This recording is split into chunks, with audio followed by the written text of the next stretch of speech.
Hello, Rocky Ridge students. This is Lunch Money, Chapter 4.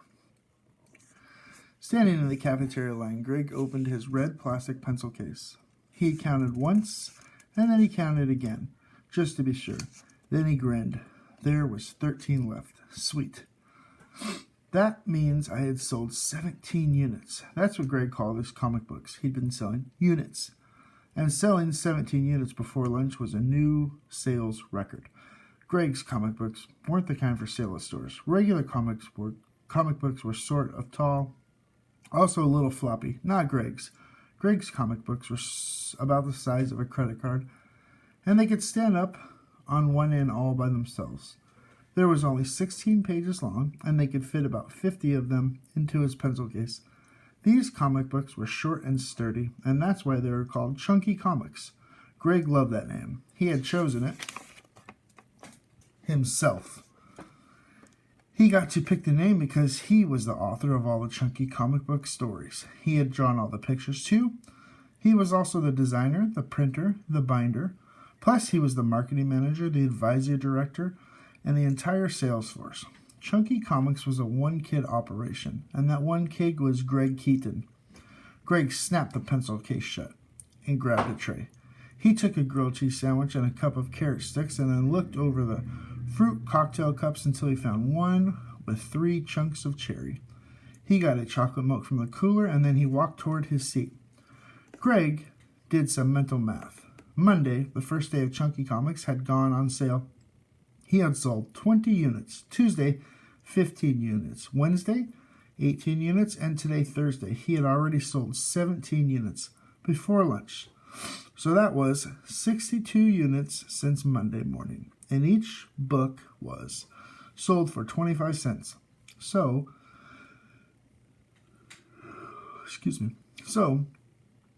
the up-to-the-minute sales for September 12th was $15.50. Greg knew why sales were increasing. Word of mouth. Kids have been telling other kids about his comic book. The cover illustration was powerful. The inside pictures were strong, and the story was loaded with action. The title was Creon, Return of the Hunter, and it was Volume 1, Number 1, the very first of the Chunky Comics, so that made it a collector's item. Greg sat down at his regular lunch table next to Ted Kendall. Ted nodded and said, "Hey," but Greg didn't hear him. Greg picked up the sandwich and took a big bite. He chewed the warm bread and the soft cheese, but he didn't taste a thing. Greg was still thinking about sales. 55 in 3 and 3.5 days, not so hot. Greg set a sales goal for the first week, $25, which means he had to sell 100 units. It looked like he was going to fall short. The idea of making and selling comic books had hit Greg like a crack over the head from Superman himself. It was a perfect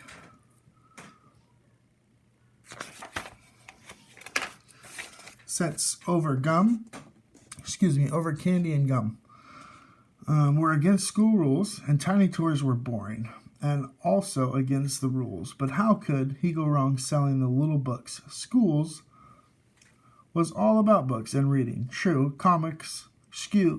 reading a comic book isn't exactly the same as reading a regular book. Still, there was a rack of comics right in the kids section at the public library downtown, and some new graphic novels too. Comic books were a part of Greg's life, forever. Mostly because his dad's collection.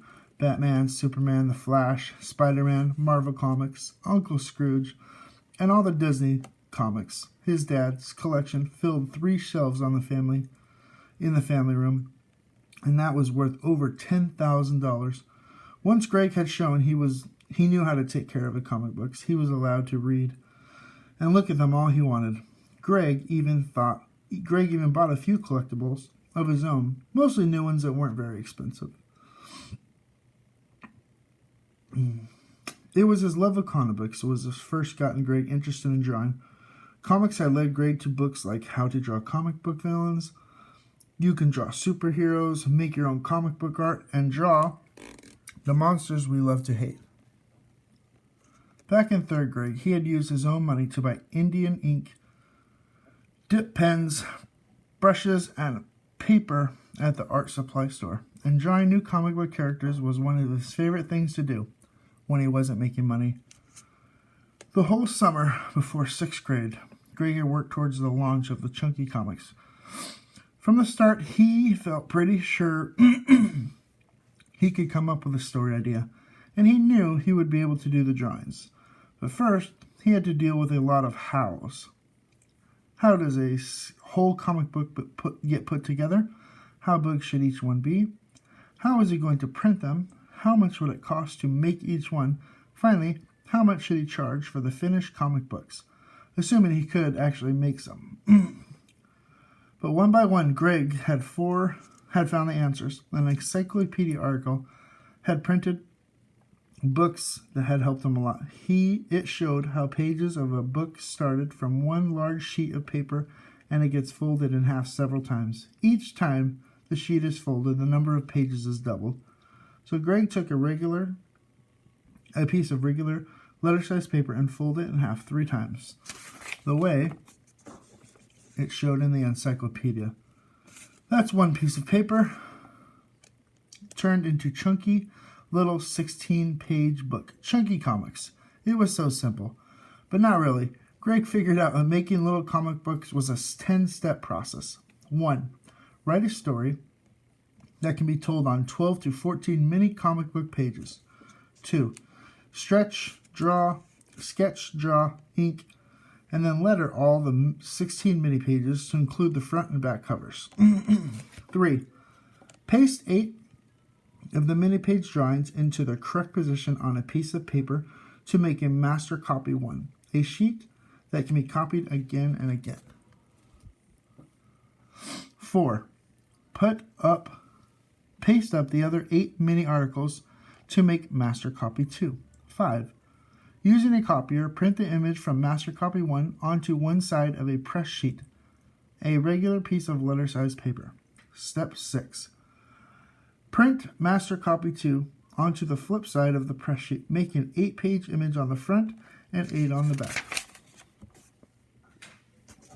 7. Carefully fold the press sheet with the 16-copy many pages on it. 8. Put the 2 staples along the crease in the very center of the little book between pages 8 and 9. 9. Trim 3 unstable edges that make one finished mini comic book. In each of the 10 steps he had done perfectly, or no one would ever want to spend money on his little comics. After all the hows had been settled, then came the writing. Greg hadn't written just one story. He had to develop a master publishing plan. Volume 1 was going to be about Creon, an incredibly intelligent Stone Age hero who helped the tribe deal with ancient dangers, like prehistoric beasts and Cro-Magnon marauders. Greg figured there could be 7 or 8 issues about Creon. Chunky Comic Volume 2 would feature the superhero named Eon, tried to protect a small colony of humans living in a world of melting ice caps of mutant life forms that were part human, part toxic sludge, and part recycled trucks and airplanes. Again, there would be 7 or 8 issues featuring Eon. Then, Chunky Comic Volume 3 would feature Leon, a fairly normal modern-age techno dude who suddenly finds himself energized with his digital atomic watch, overheats and burns into the circuits of his nerves on his wrist.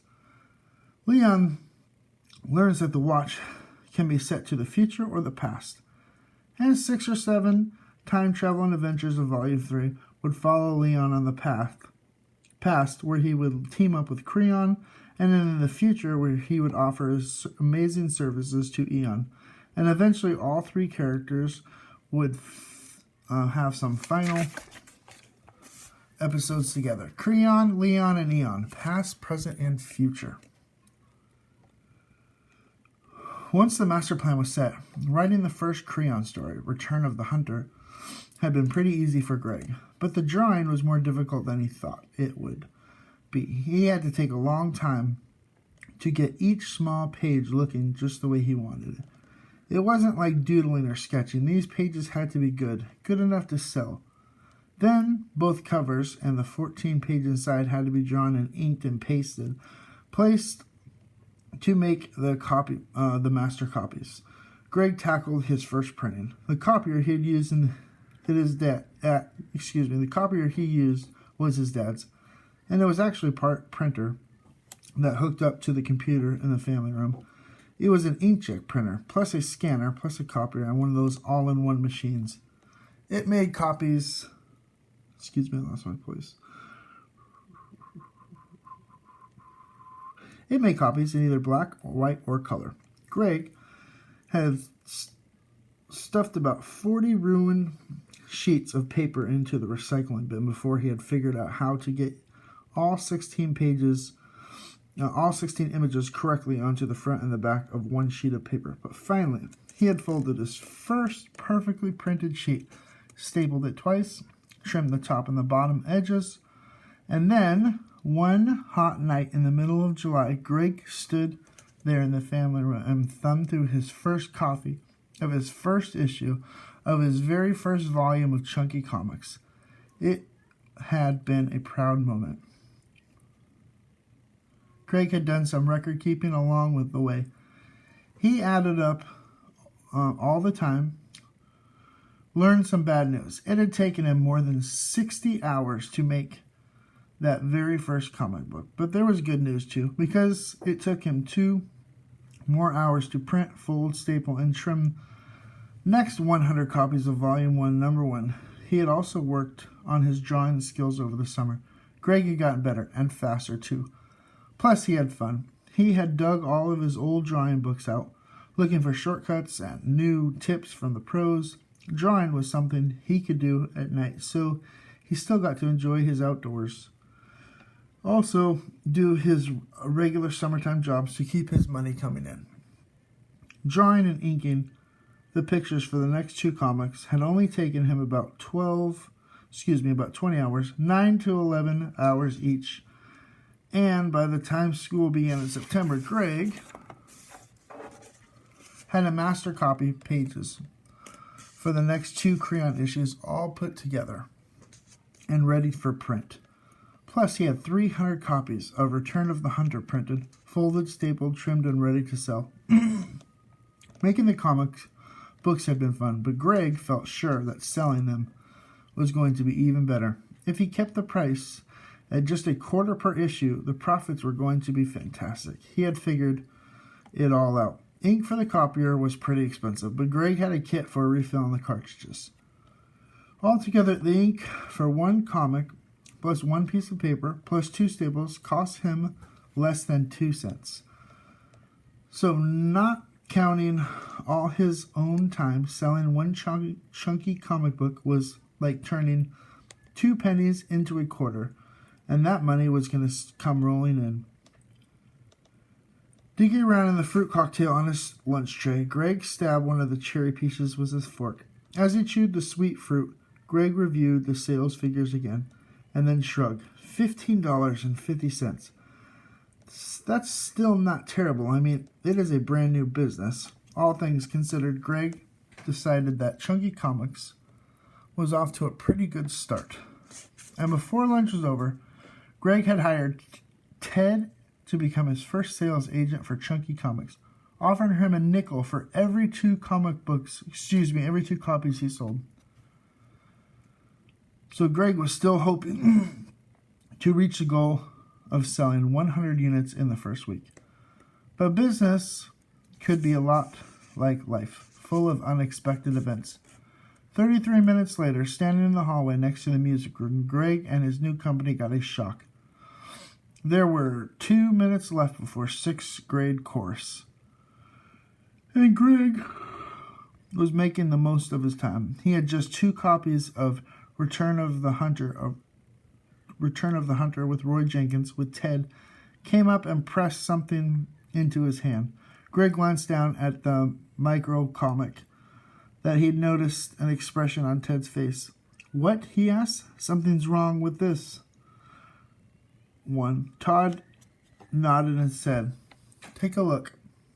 Greg turned the little book over Ted was right. Something was very wrong with this one, because what Greg held in his hand was not one of his chunky comic books. A tiny banner on the front cover announced that it was S.D. Bentstee's book. The title of The Lost Unicorn was the cutest cover picture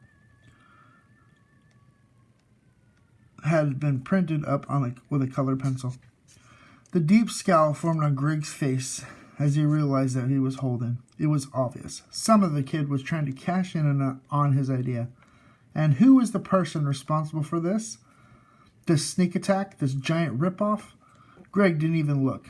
He knew only one person would have dared copy his idea like this. But Greg turned to the first page of the little book and looked anyway. And there was the proof, a tiny, perfect cursive just below the title, written and illustrated by Mara Shaw. In the comments at the bottom of this chapter, if you would like to tell me what you think is going to happen in chapter 5, you can do that. Have a good night, and we will see you next week.